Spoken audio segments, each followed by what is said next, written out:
എല്ലാവർക്കും എൻ്റെ ഹൃദയം നിറഞ്ഞ നമസ്കാരം. വളരെയധികം സന്തോഷമുണ്ട് ഈ ഒരു ധന്യമായിട്ടുള്ള വേദിയിൽ ഇരിക്കാൻ സാധിച്ചതിൽ.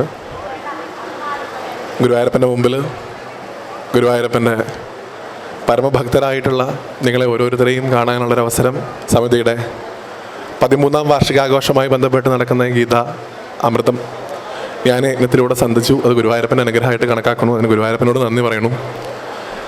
ഇടത്തുവത്തിലമ്മയും നമ്മയൂരുള്ള മഹാദേവനെയും നമസ്കരിക്കുന്നു.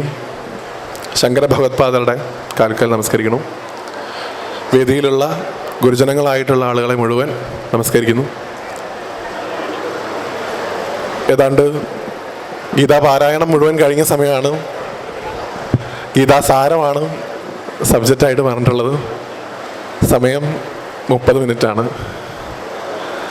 അത്രയും സമയം കൊണ്ട് ഭഗവത്ഗീത പോലും എന്താണെന്ന് വെച്ചാൽ ഗീത എന്നുള്ള 2 അക്ഷരത്തെ പോലും വ്യാഖ്യാനിക്കാൻ സാധിക്കില്ല എന്ന് ഗീതയെ എൻ്റെ പ്രായത്തിനേക്കാൾ ഉപരി ഉപാസിക്കുന്ന സജ്ജനങ്ങളായിട്ടുള്ള നിങ്ങൾക്കറിയാം.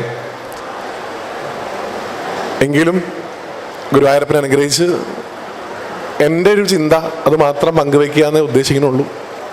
അത് ശരിയാവാം തെറ്റാവാം. ഭഗവാൻ അവിടെ അത് കേട്ടുകൊണ്ടിരിക്കുന്ന സമയമാണ്. ഭഗവാൻ ഊണ് കഴിക്കുന്ന സമയമായിട്ടില്ല. അത് ആവുമ്പോഴേക്കും നമുക്ക് നിർത്തണം. നോക്കൂ, ഗുരുവായൂരിനെ സംബന്ധിച്ചിടത്തോളം ഭാഗവതം ഏറെ പ്രചാരത്തിലുള്ളൊരു ഗ്രന്ഥമാണ്, പ്രത്യേകിച്ച് ഗുരുവായൂർ ഉൾപ്പെടെ. ഭഗവാന്റെ പ്രത്യക്ഷ സ്വരൂപമായിട്ടുള്ള വിഗ്രഹം ശ്രീകോവിലിരിക്കുമ്പോൾ ശ്രീമദ് ഭാഗവതത്തെയും ഭഗവാന്റെ പ്രത്യക്ഷ സ്വരൂപമായിട്ട് കാണാനാണ് നമ്മളെ പഠിപ്പിച്ചിട്ടുള്ളത്. ശ്രീമദ് ഭാഗവതാക്യോയം പ്രത്യക്ഷ കൃഷ്ണ ഏവഹി. ഭഗവാൻ തന്നെയാണ് ഭാഗവതം എന്ന് പറഞ്ഞുകൊണ്ടാണ് ഭാഗവതത്തെ നമ്മുടെ ഹൃദയങ്ങളിലേക്ക് ആചാര്യന്മാരെടുത്ത് തന്നിട്ടുള്ളത്.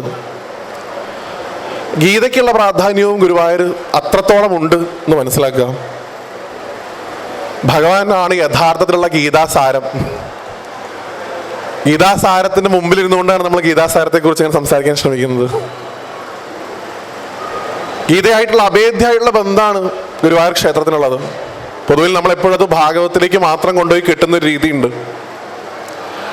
പ്രിയപ്പെട്ടവരെ, ഗുരുവായൂർ ഏകാദശി എന്ന് പറയുന്ന ദിവസം ഭഗവാന്റെ പ്രതിഷ്ഠാദിനമായിട്ട് മാത്രം കാണുന്ന ദിവസമല്ല, അന്ന് ഗീതാ ദിനം കൂടിയാണ്. ഭഗവാൻ അന്നാണ് ഗീത ഉപദേശിച്ചത് പാർത്ഥന്.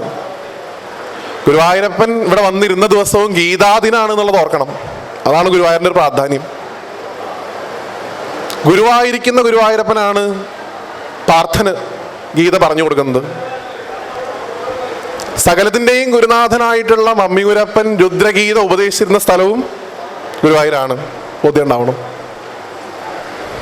ഗീതയ്ക്കും വലിയ പ്രാധാന്യം. ഏത് ഗീത ആയിക്കോട്ടെ, അതിലൊക്കെ പറഞ്ഞു വെച്ചിരിക്കുന്നത് ബ്രഹ്മവിദ്യയാണ് എന്നുള്ളത് സജ്ജനങ്ങളായിട്ടുള്ള നിങ്ങളോട് ഞാൻ പ്രത്യേകിച്ച് പറയേണ്ട ആവശ്യമില്ല. അതുകൊണ്ട് ഗീതയ്ക്ക് അവേദ്യമായിട്ടുള്ള പ്രാധാന്യമാണ് ഗുരുവായൂരുള്ളത്. ആത്യന്തികമായിട്ട് ഭഗവാൻ അർജുനോട് സംസാരിക്കുമ്പോഴൊക്കെ തന്നെ അർജുന ഞാൻ എന്ന് വിശേഷിപ്പിച്ചുകൊണ്ട് പറയുന്ന ഓരോ ഭാവവും, ഈ ഞാൻ എന്നുള്ള ശബ്ദം കൊണ്ട് ഭഗവാൻ ഉദ്ദേശിച്ചത് ഒരിക്കലും ദേവകി പ്രസവിച്ച ആ ഒരു കുട്ടിയല്ല എന്നുള്ള ബോധ്യവും നിങ്ങൾക്കറിയാം. പരമമായിട്ടുള്ള ബ്രഹ്മമായിട്ടുള്ള ഞാൻ എന്ന ബോധത്തോടു കൂടിയാണ് ഭഗവാൻ ഗീത മുഴുവൻ അർജുനന് പറഞ്ഞു കൊടുക്കുന്നത്. അതുകൊണ്ട് തന്നെ ഒരു മനുഷ്യന് ആത്യന്തികമായിട്ട് ബ്രഹ്മഭാവത്തിലേക്ക് സഞ്ചരിക്കാനുള്ള ഭഗവാൻ നമ്മുടെ മുമ്പിൽ തുറന്നു വെച്ചിട്ടുള്ള ഏറ്റവും മികച്ച വഴികളിൽ ഒന്നാണ് ശ്രീമദ് ഭഗവത്ഗീത. നിരവധിയായിട്ടുള്ള ഗീതകൾ വേറെയുണ്ട്. ഭഗവാൻ തന്നെ ഉപദേശിക്കുന്ന അനുഗീത ഉൾപ്പെടെ വേറെ വരുന്നുണ്ട്. എങ്കിൽ പോലും ഭഗവത്ഗീതയോടുള്ള നമ്മുടെ ഒരു പ്രത്യേകമായിട്ടുള്ള സ്നേഹം, അത് ആത്യന്തികമായി അതിലൂടെ ഗുരുവായൂരപ്പനെ ലഭിക്കാൻ സാധിക്കും എന്നുള്ളതിൻ്റെ തെളിവായിട്ട് കാണണം. പറയുമ്പോൾ ശ്രീമദ് ഭാഗവതാണെങ്കിലും ഭക്തിജ്ഞാന വൈരാഗ്യങ്ങൾക്ക് വേണ്ടിയിട്ട് രചിക്കപ്പെട്ടതാണെങ്കിലും പലപ്പോഴും നമ്മുടെ ഇന്നത്തെ കാലഘട്ടത്തിൽ ഭാഗവതം ഭക്തി എന്ന് പറയുന്ന രസത്തിൽ മാത്രം കൂടുതലായി മുങ്ങിക്കൊണ്ടിരിക്കുന്നതായിട്ടാണ് എനിക്ക് തോന്നിയിട്ടുള്ളത്. ഭക്തി ജ്ഞാനമായിട്ട് ഉയരുകയും ജ്ഞാനത്തിൽ നിന്ന് ഉണ്ടാവേണ്ട വൈരാഗ്യാവസ്ഥ പ്രാപിപ്പിക്കുന്നതിനും ഭാഗവതത്തെ ഇന്നത്തെ കാലത്ത് നമ്മൾ വല്ലാണ്ട് ഉപാസിക്കുന്നുണ്ടോ എന്നുള്ള കാര്യത്തിൽ സംശയമാണ്. എന്നാൽ ഭഗവത്ഗീതയിലേക്ക് വരുമ്പോൾ പൂർണ്ണമായിട്ടും ജ്ഞാനത്തിൻ്റെ മുകളിലാണ് ഭഗവാൻ നിൽക്കുന്നത്. അതുകൊണ്ട് തന്നെ അറിവാണ് പരമമായിട്ടുള്ള സത്യം. ഭാഗവതം തുടങ്ങുമ്പോൾ നിങ്ങളൊക്കെ ഉറക്കെ ചൊല്ലാറുള്ള ആ സത്യം പരം ധീമഹി എന്ന് പറയുന്ന ശ്ലോകത്തിലെ പരമമായിട്ടുള്ള സത്യമാകുന്ന അറിവ് തന്നെയാണ് ഭഗവാൻ 18 അധ്യായങ്ങളിൽ വ്യാഖ്യാനിച്ചിട്ടുള്ളത്. അത് വ്യാഖ്യാനിച്ചതും ഭഗവാൻ തന്നെ നേരിട്ട്, അത് എഴുതിയതും സാക്ഷാൽ വ്യാസമഹർഷിയാവുന്ന ഭഗവാൻ തന്നെ. അപ്പം അങ്ങനെയുള്ള ഭഗവത്ഗീതയെ നമ്മൾ നോക്കിക്കാണുന്ന സമയത്ത് ഇവിടെ 12 അധ്യായങ്ങളുടെ പ്രഭാഷണം ഉൾപ്പെടെ കഴിഞ്ഞ സ്ഥിതിക്ക് ഞാൻ അതിലേക്ക് ഒന്നും പോകുന്നില്ല. ഗീതയുടെ മഹത്വം ഇനി വരുന്ന തലമുറയിലേക്ക് എത്തിക്കാനുള്ള ശ്രമങ്ങൾ വ്യാപകമായി നടത്തുക എന്നുള്ള ഒറ്റ അഭ്യർത്ഥനയാണ് ഇനി ഒരു 30 മിനിറ്റ് എനിക്ക് സംസാരിക്കാനുള്ളത്. എന്താണോ ഭാഗവത ധർമ്മം എന്നുള്ള രീതിയിൽ നമ്മൾ കേൾക്കുന്നത്, അത് തന്നെയാണ് കുറച്ചുകൂടെ ഒരു ഉയർന്ന തലത്തിൽ ഗീതയിലൂടെ സംസാരിക്കുന്നത്. പലപ്പോഴും പല കുട്ടികളും നമ്മൾ ഇന്ന് ഗീതാ ക്ലാസ്സുകളിലേക്കൊക്കെ കൊണ്ടാക്കുന്ന കുട്ടികൾക്കൊക്കെ തന്നെ ഗീതയെ നോക്കിക്കാണുമ്പോൾ ഉണ്ടാവണ ഒരു പരിഭ്രമം, അല്ലെങ്കിൽ ഗീതയിലേക്ക് അടുക്കുമ്പോൾ ഉണ്ടാവണ ഒരു ബുദ്ധിമുട്ട് എന്ന് പറയുന്നത് ആത്യന്തികമായിട്ടുള്ള ആധ്യാത്മിക അടിസ്ഥാനം ഇല്ലാതെ പെട്ടെന്ന് ഗീതയെ സമീപിക്കുമ്പോൾ ഉണ്ടാവണ ബുദ്ധിമുട്ടുകളാണെന്ന് മനസ്സിലാക്കണം.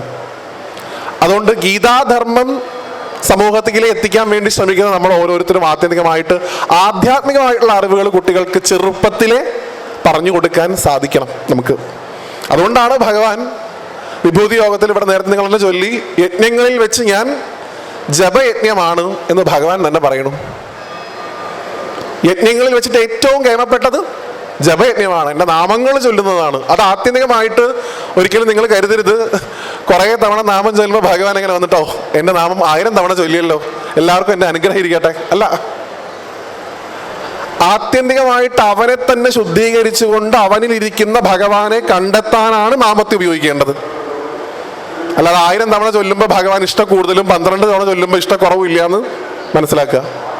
അതുകൊണ്ട് നാമജപത്തിന്റെ മുകളിൽ നിന്നുകൊണ്ട് വേണം നമ്മൾ ഇന്ന് ഗീതയെ പുതിയ തലമുറയിലുള്ള കുട്ടികൾക്ക് പറഞ്ഞു കൊടുക്കാൻ എന്നാണ് എൻ്റെ എളിയ അഭിപ്രായം. നാമജപത്തിൽ ശ്രദ്ധ കേന്ദ്രീകരിച്ച് നാമത്തിൻ്റെ മുകളിൽ നിന്നുകൊണ്ട് ഗീതയെ സമീപിക്കുമ്പോൾ വളരെ എളുപ്പത്തിൽ ഈ പറഞ്ഞ പരിഭ്രമം മാറി, ഗീതയോടുള്ള അകൽച്ച മാറി, ഗീതയെ സ്നേഹിക്കാനും ആത്യന്തികമായി ഇത് എന്നെ തന്നെ അറിയാനുള്ള അറിവാണ് എന്ന് മനസ്സിലാക്കാനും പുതിയ തലമുറയിലുള്ള കുട്ടികൾക്ക് സാധിക്കുമെന്ന് നിരവധിയായിട്ടുള്ള മഹാത്മാക്കൾ ഇന്ന് തെളിയിച്ചുകൊണ്ടിരിക്കുന്നുണ്ട്. അതുകൊണ്ട് നാമജപത്തിന് മുകളിൽ നിന്നുകൊണ്ട് ഗീതയെ നോക്കി കാണാൻ ശ്രമിക്കുക. അങ്ങനെ നോക്കി 18 അധ്യായം കഴിയുന്ന സമയത്ത് ഭഗവാൻ തന്നെ പറയുന്ന ഒരവസ്ഥയുണ്ട്. 18-ാമത്തെ അധ്യായത്തിൽ 66-ാമത്തെ ശ്ലോകം അല്ലേ, എല്ലാ ധർമ്മങ്ങളും പരിത്യജിച്ച് നിങ്ങൾ എന്നിലേക്ക് വരൂ. ഒരു കംപ്ലീറ്റ് സറണ്ടറിലേക്ക്, അതിനെ നമ്മൾ സാധാരണ രീതിയിൽ സമ്പൂർണ്ണ ശരണാഗതി എന്ന് വിളിക്കും.